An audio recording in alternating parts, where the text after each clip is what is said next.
Hello, this is Annette with Project Refine Life. Welcome to my channel and this VR to Honey Lou Wilson. And the tag is Unicorn Decks 2023. I've seen this tag floating around out there in TarotTube, but I hadn't really had the opportunity to watch many videos. But this morning I made a point of watching Honey Lou Wilson's video. She has an incredible collection, I'm sure, because she had some wonderful decks within what she was sharing in this tag. Now, she stated it doesn't matter how many decks you got into your collection for 2023 that are your unicorn decks. She said she wanted for everybody to share them. So I'm doing so today, and I don't have that many, so it's probably, this video is not going to be that long probably. So let me just go ahead and start. The first deck that I got into my collection this year is the Buddha Tarot. Now, this is a reissuing of this particular deck.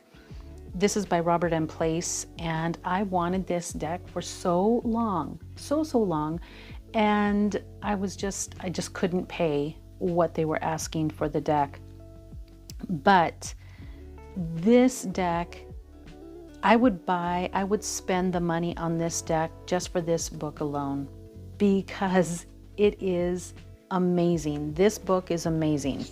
So he stated that he got the idea for this deck from a dream in 1996. He was reading a book and there was a section on Buddhism, and when he woke up, he was excited. It was Christmas morning, and he told his wife, I have the connection between Buddhism and the tarot, and I want to create this deck to explain that. This book goes into such depth and such detail. It is an amazing, amazing book. Look here's one card, and here's all the detail. What I like about this is that even my tired eyes can see the print on this deck. It is very clear, very concise, and again, so much detail within this deck. It has a really nice glossary in the back.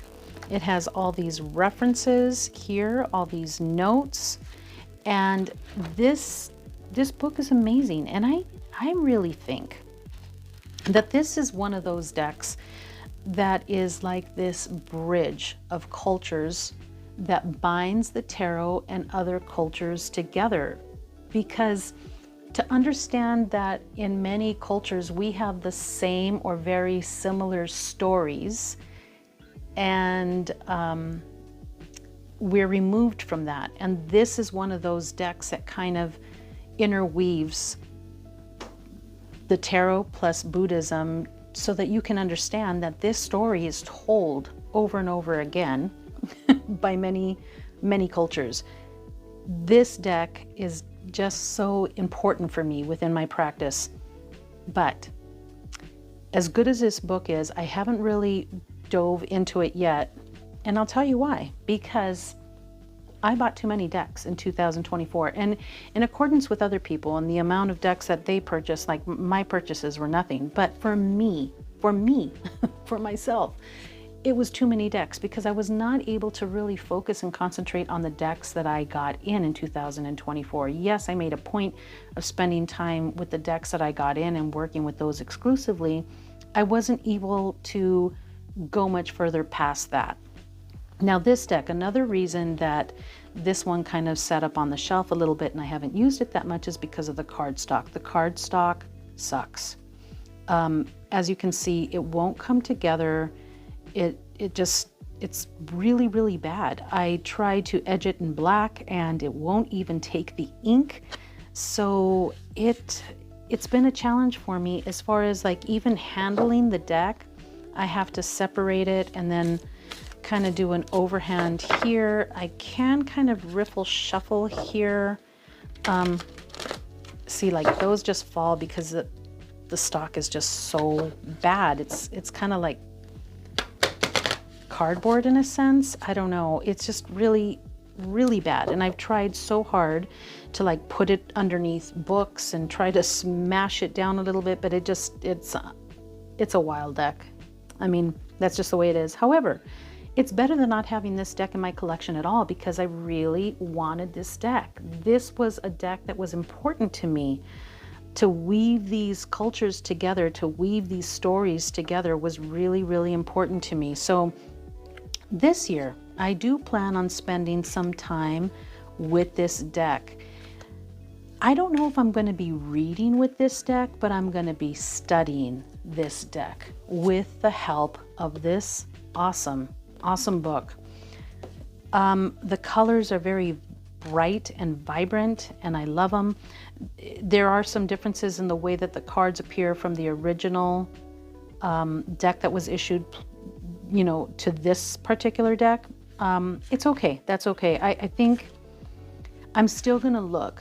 I'm not giving up hope. I'm still going to look for the mass market edition, because I think it would make it a usable deck, where this deck it's a little difficult to work with. I don't know. I thought that maybe it would loosen up a little bit in time, but it's really not doing so. So, like I said, I do want to spend time with this deck this year to study it, to be more involved with it, to be...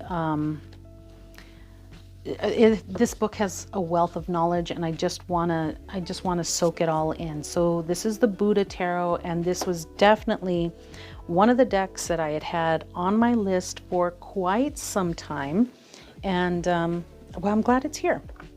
The next is the Yoga Tarot. Now, the Yoga Tarot is another deck that had been on my list for a long time, and there's a lot of yoga teachers that take this deck and they completely immerse themselves within their yoga practice and their teachings through utilization of this particular deck. Now, I got the deck and I was excited as all heck to get the deck. It's finally here. This is one of my unicorn decks. One of the decks, again, that I never thought that I would get because of the pricing. The decks are, or the cards themselves are different than the originally issued deck because it had this border around it. And to be honest, I kind of liked the borders because it grounded the pictures. It just kind of contained them, which I don't know. I mean, I'm not complaining. I got this. I like it. It's good. It's not quite as big. I mean, I have other decks that are much bigger. I just haven't had the time to really spend with this deck. Now, one of the things that I will say maybe was a little disappointing to me is that I was hoping that within the guidebook that it would talk a little bit about the pose itself that is displayed within the cards. It doesn't mention it at all. So what I'd like to do with this deck is take a journal and just start going through the poses and how that particular pose affects the body, the mind, the spirit, and relate it to the tarot in that respect. And there's a lot of resources out there already that have kind of done this, so my work isn't going to be that difficult. Plus, you know, with my knowledge of yoga, I think I can get through this. But I don't want it to be quick. I want it to be slow and painful. No, not slow and painful, but I just want to take my time with this and really feel the deck, really get into the deck, because as I stated, I really didn't have the opportunity because of the amount of decks that came in 2023 to really spend time with this deck and really get to know it.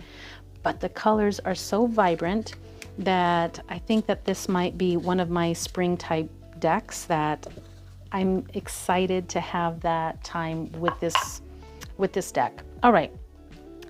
My last unicorn deck that I got in 2023 is this right here. This is the Mother's Wisdom deck. And this is the same deck as the Wild and Sacred Feminine deck.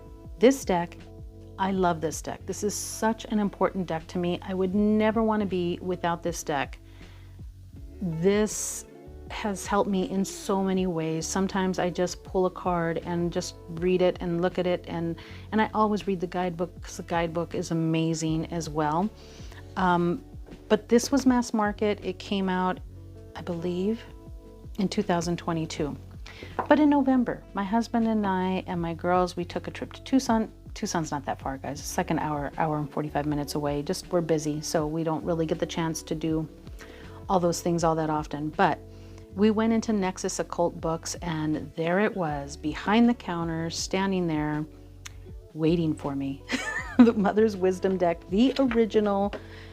I never thought that I would get a hold of this deck. I've seen it a few times, but man, it was so expensive, and it still continues to be a very expensive deck. The images are still extremely similar. There's a few that are a little bit different between this original version plus the mass market version. And, but the difference is not that huge. But I'm glad to have this within my collection. As you can see, it's still in here in this two-part box. If there's one thing that you know about me, I hate two-part boxes because I don't like the idea that the deck is separated. I feel like all this energy needs to be together, you know, held in place in one. But that is because I don't use this deck, and I don't think I'm going to. I love it. I want to keep it just like this. So this is a collection deck for me. It really is, but I'm so happy to have it. I love it so much. And if I didn't, or if this deck wouldn't be on mass market and available, then I would use this deck. But I had already bonded with this deck. This deck was already very important to me. So I'm not going to stop working with this deck because I got this one. So this one sits, it waits. Maybe I'll hand it down to my kids one day. I don't know, but that's what it is right now. So these are my 3 unicorn decks. And I know mass market, and this one has another version now that is mass market. But these are it for me, guys. These are my unicorn decks. And I was so excited that these did come out mass market because that gave me the opportunity to take part in these decks without spending hundreds of dollars, which each one of these would have been hundreds of dollars. This one was a really great deal at Nexus, and I'm so glad to have it. But I still use this one because that's the one that I had been using. Anywho. These are my 3 unicorn decks of 2023. Honey Lou, thank you so much for creating this tag, and thank you for being so welcoming to, it doesn't matter how many you got in, just share what unicorn decks are within your collection. It doesn't matter if it's mass market or if it's an indie, just which ones were on your list that you really wanted. And these were my 3 unicorn decks. So thank you so much. I appreciate you watching, and I will see you later. Have a wonderful day.